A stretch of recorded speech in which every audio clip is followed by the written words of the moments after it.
পাকিস্তানের সেনাপ্রধান কদিন আগেই বলেছিলেন যে ভারত যদি সিন্ধু নদীতে বাঁধ নির্মাণ করে তবে সেই বাঁধ 10টি মিসাইল দিয়ে উড়িয়ে দিবেন তিনি।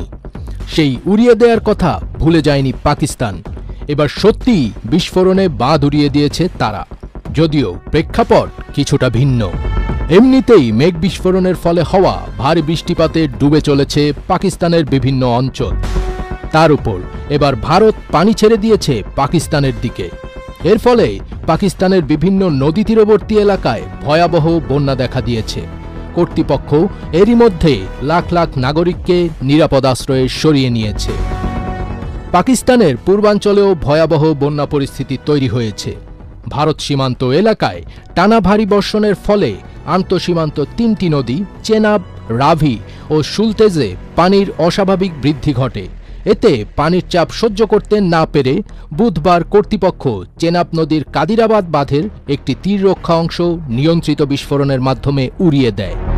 পাঞ্জাবের প্রাদেশিক দুর্যোগ ব্যবস্থাপনা সংস্থার প্রধান ইরফান আলী বলেন, আমি জনগণকে রাভি নদীর তীর ত্যাগ করার জন্য আহ্বান জানিয়েছি, কারণ 1988 সালের বন্যার পর এবার পানির প্রবাহ সবচেয়ে বেশি।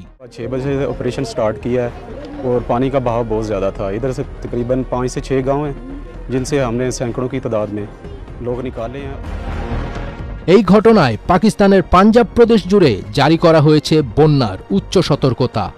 পানির প্রবল স্রোতে বিশ্বের অন্যতম পবিত্র শিখ ধর্মীয় স্থান কারতারপুর সাহিব তলিয়ে গেছে। মন্দিরে আটকা পড়া প্রায় 100 মানুষকে উদ্ধারের জন্য সেখানে 5টি নৌকা মোতায়েন করা হয়েছে। পাকিস্তান কর্তৃপক্ষ বলছে, ভারতের দিক থেকে উজানের বাঁধগুলোর পানি ছেড়ে দেওয়ায় পানি প্রবাহ ব্যাপক বৃদ্ধি পেয়েছে।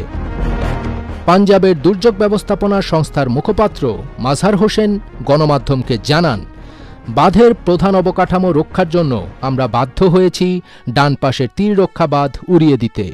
এতে পানির চাপ কিছুটা কমানো সম্ভব হবে। দেশটির মোট জনসংখ্যার প্রায় অর্ধেক পাঞ্জাবে বসবাস করে। আশঙ্কাজনক পরিস্থিতিতে চেনাব, রাভি ও সুলতেজ নদীর তীরবর্তী এলাকা থেকে লাখো মানুষ ও গবাদি পশু সরিয়ে নিতে সেনাবাহিনী মোতায়েন করেছে পাকিস্তান প্রশাসন।